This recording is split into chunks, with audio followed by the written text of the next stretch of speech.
Yes, good afternoon, children. Good afternoon, 4th class children. It is our social studies. Now we enter in our 13th lesson. 13th lesson, great rulers. Who's that? Great rulers. Okay, children. The lesson name. The 13th lesson name is Great Rulers. Great rulers, amma. So many rulers are there in ruled our country. In those rulers, so many are important. Okay, those are some of the important leaders are there. Those are the great leaders. Who are great leaders who ruled our country? In this lesson, we can know about the great rulers. India had many great rulers such as Ashoka the Great, Akbar the Great, Shah Jahan and Shivaji. Okay, na? Who are the great rulers here? Ashoka the Great, Ashoka the Great, Akbar the Great,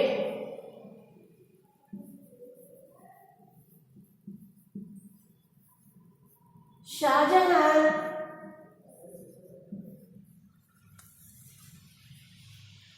Jahangir. In this lesson, we go through these rulers. Okay, why they became as a great? Why they called as a Akbar anochu kada? Akbar the Great, Ashoka the Great, Shah Jahan and the Jahangir. Now we can know about these rulers, what they are do to become as the great. Ashoka the Great. Ashoka the Great was the grandson of Chandragupta. మనం ఇంతకు ముందు lesson లో నేర్చుకున్నాము. ఏది 12th lesson లో so many rulers are ruled our country. అందులో ఒక dynasty, ఒక వంశం ఏదేది? ఒక వంశం ఏది? Guptas. Guptas period is known as the golden age of India కదా. గుప్తాస్ ఏజ్ ని గోల్డెన్ ఏజ్ ఆఫ్ ఇండియా అన్నారు. ఈ Ashoka belongs to the Guptas dynasty. Gupta వంశస్థుడు. గుప్తాస్ యొక్క వంశానికి చెందినవాడే అశోకుడు. ఓకేనా? He is the grandson of Chandragupta Maurya. మనము ఏదైతే గుప్తాస్ కాలంలో గుప్తాస్ రూలింగ్ చదివామో అందులో చంద్రగుప్త మౌర్య పేరు విన్నాము. అతడి యొక్క మనుమడే Ashoka the great. He is the grandson of Chandragupta. He occupied the throne of Pataliputra and in 273 CE. భూమి పుట్టిన తర్వాత 273 కామన్ ఎరా. అప్పుడు Chandragupta Maurya has occupied and ruling this Pataliputra the place. Okay na? Ashoka was the greatest king of Maurya dynasty. Ashoka is the greatest king of Mauryan dynasty. వాళ్ళ యొక్క రాజ్యం ఏది? Mauryan dynasty. Okay, Chandragupta Maurya అనేవాళ్ళు కదా, వాళ్ళ యొక్క dynasty Mauryan dynasty. He is the very greatest king of Mauryan dynasty. He is considered to be one of the greatest king in the world due to his spiritual works. Spiritual అంటే ధార్మికమైన, ఏదైతే దైవికమైన దేవుడికి సంబంధించినవి మనుషులకు చేసిన మంచి పనులని. స్పిరిచువల్ అంటే దైవానికి సంబంధించిన దైవిక పనులు. ఓకేనా? He became one of the world famous ruler because of he spiritual works. ఇతను చేసిన మంచి దైవాంశ పనుల వల్ల ఈ became as a good and a great powerful and greatest king. Greatest ఓకేనా? Greatest king of the world. In the beginning, Ashoka followed the policy of expanding his empire like that his ancestors. First, when he became as a king, Ashoka, when he became as a king, he was like to expand ante invention. దాన్ని విస్తరించడం expanding form అంటారు చూడండి. 273 అంటే 2 + 7 + 3. ఓకేనా? Expanding form అంటే దాన్ని we can make more. The main thing of king is expanding there Kingdom. వాళ్ళ యొక్క రాజ్యాన్ని విస్తరింపజేయడమే రాజుల యొక్క పని. అంటే ప్రజలని పరిపాలించడంతో పాటు వాళ్ళ రాజ్యాన్ని విస్తరించు. Their work is expanding their dynasty. ఓకేనా? ఏది చిన్న కింగ్డమ్ నుండి it became a dynasty, to make it dynasty. ఓకేనా? అలాగే the king, the Ashoka, when he became as a ruler of this Mauryan dynasty, he wish to expand his dynasty. ఇంకా పెద్ద సామ్రాజ్యం చేయాలనుకున్నాడు. Like his ancestors. యాన్సెస్టర్స్ అంటే four fathers. మన తాత ముత్తాతలు అంటారు కండి. తాత వాళ్ళ తాతని ముత్తాత అంటారు. తాత వాళ్ళ నాన్న కాదు, తాత వాళ్ళ తాతని ముత్తాత అంటారు. అంటే ఫోర్ ఫాదర్స్. మన డాడీ, వాళ్ళ డాడీ, వాళ్ళ డాడీ, వాళ్ళ డాడీ. Four fathers. తాత వాళ్ళ తాత ముత్తాత. Four fathers, ancestors. Their ancestors was also expanded their dynasty. He is also wished to expand his dynasty when he when he became as a ruler of this Mauryan dynasty. In 261 BC, he conquered Kalinga. First 261 CE, 261 common ఎరాలో he occupied, he conquered ఏ రాజ్యాన్ని? కళింగ దేశం. Kalinga. he conquered the Kalinga. Kalinga దేశాన్ని he occupied. అతను he conquered Kalinga. But that was very fierce battle in which thousands of soldiers of both the sides were killed. When Ashoka saw the bodies of thousands of dead and wounded soldiers in the battlefield, he became very sad. This scene of bloodshed of innocent people changed his heart. He took a vow not to fight any war in future and to follow the path non-violence, and became a Buddhist. He got Buddha's teachings carved on rocks all over country. He gave up eating meat, led a simple life, and did much for the welfare of his people. When he became as a ruler of this Mauryan dynasty, he wished to expand his dynasty. First he conquered the Kalinga. Kalinga దేశాన్ని first ఇతను ఏం చేశాడు? విస్తరింపజేశాడు. అతను ఆ దేశంపైకి దండెత్తి అక్కడున్న రాజును ఓడించేసి he conquered the Kalinga. Kalinga దేశం ఎప్పుడైతే రాజు యుద్ధం పైన విన్ అవుతారో he feel very happy. ఓకేనా? అని రాజు ఎంతో సంతోషంగా they celebrate the winning. Even though he conquered the Kalinga, when he was saw, అక్కడ అతను యుద్ధం అంతా అయిపోయిన తర్వాత he conquered the Kalinga. But when he saw the place of this battle place, ఆ యుద్ధం జరిగిన ప్లేస్ ఒక్కసారి చూసి అతని హృదయం కదిలిపోయింది. ఎక్కడ చూసినా తెగ నరికిన తలలు, both sides, not only Ashoka side. ఏది కళింగ దేశం యొక్క సైన్యము, మరి అశోకుడి యొక్క మౌర్యన్ డైనాసిటీ సోల్జర్స్ ఎక్కడ పడితే అక్కడ వాళ్ళ తలలు, కాళ్ళు, మొండాలు, చేతులు ఇవన్నీ తెగ నరికి కుప్పల్లాగా పడిపోయి ఉన్నాయి. దోస్ సోల్జర్స్ ఎందుకు పనిచేస్తున్నారు? వాళ్ళ ఫ్యామిలీని పొట్టకూడి కోసం, వాళ్ళ ఫ్యామిలీని తిండి పెట్టడానికి. అప్పుడు when he saw the blood shed of this battle field, అక్కడ యుద్ధం జరిగిన ప్లేస్ చూస్తే ఎక్కడ చూసినా తలలు, చేతులు, కాళ్ళు కుప్పలు పడిపోయి రక్తం ఏరులాగా. Thousands of people are killed in this battle.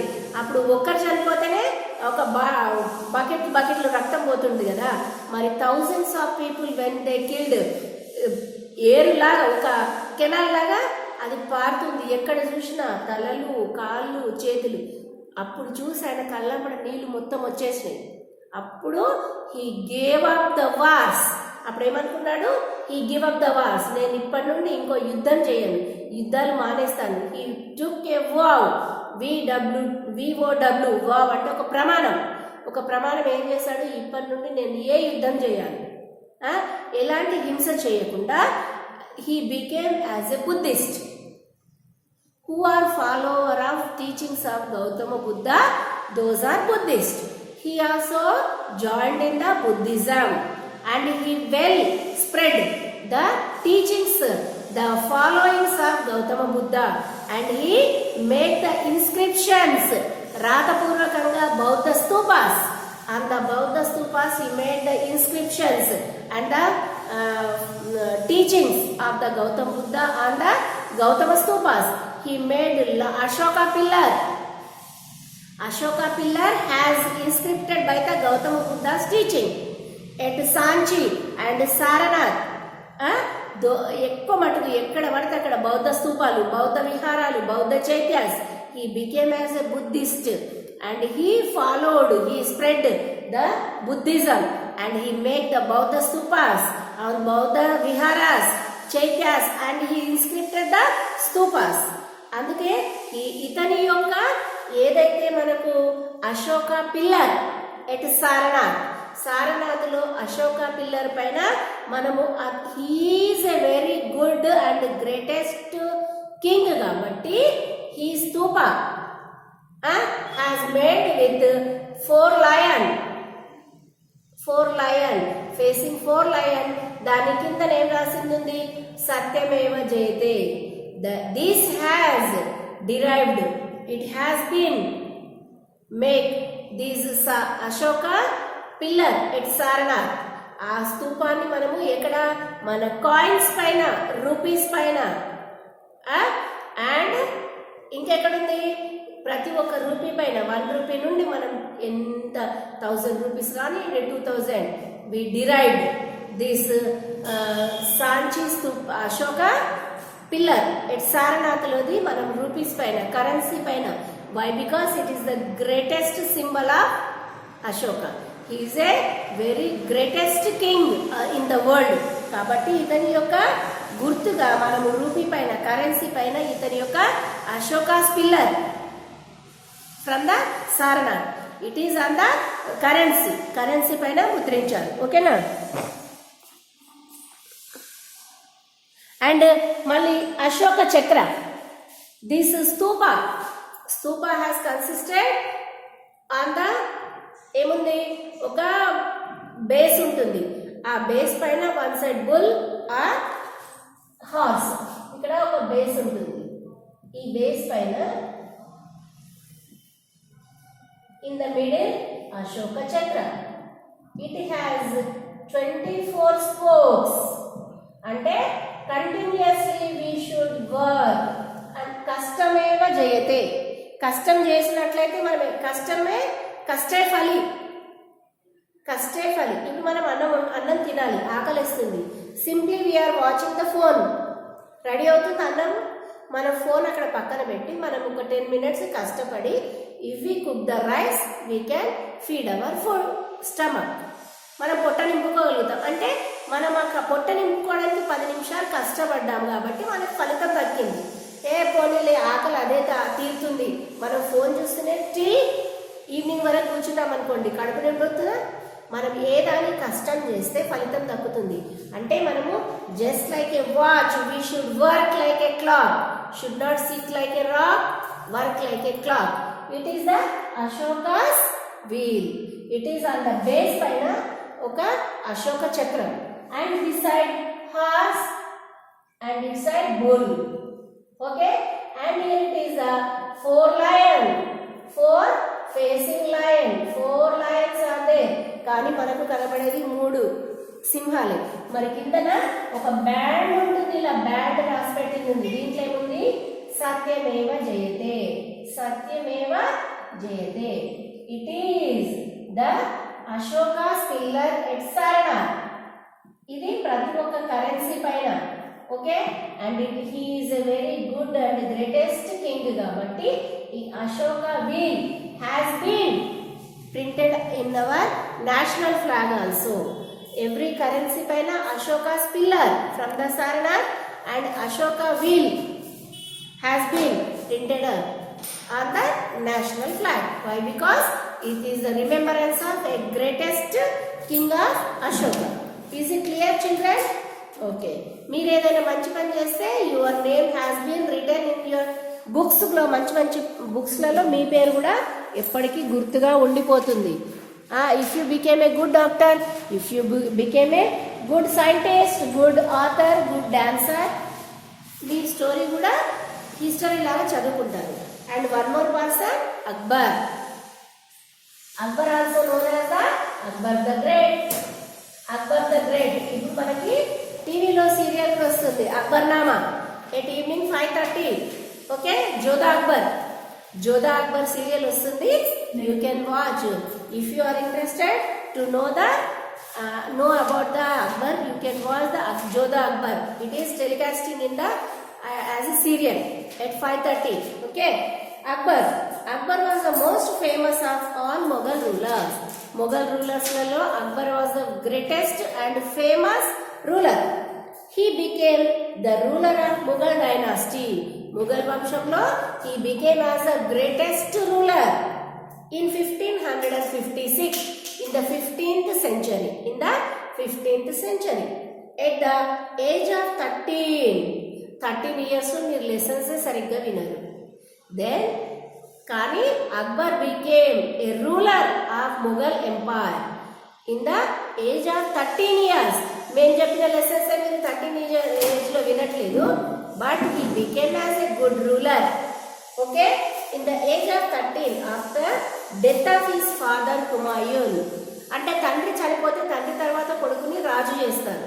కాబట్టి వాళ్ళ తండ్రి చనిపోయిన కారణంగా in the age of 13 only Akbar became a ruler of Mughal empire. As he was very young, he was helped by his tutor Bairam Khan in managing the affairs of the kingdom. పాపం అతను మీలాగే చిన్నపిల్లోడు, అతనికి ఏం తెలుసు? ఏం తెలియదు కదా. When you are in the 5th class, you are 10th age of 10th అంటే 13 years అంటే 8th 7th క్లాస్లో. Are you able to rule a country? No. కాబట్టి అతను చిన్న పిల్లోడు కాబట్టి ఆ రాజ్యాన్ని వాళ్ళ తండ్రి చనిపోయిన వెంటనే అక్బర్కి అప్పగించారు. But he was guided by the his tutor అంటే ఒక మంత్రి Bairam Khan. Who's that? Bairam Khan. He advised and giving guidance to managing affairs of the kingdom.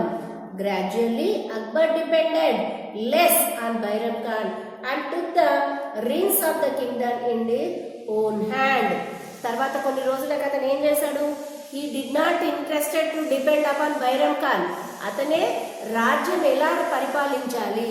He had great interest and he know how to rule the country and he has make his control from his Bairam Khan's hand.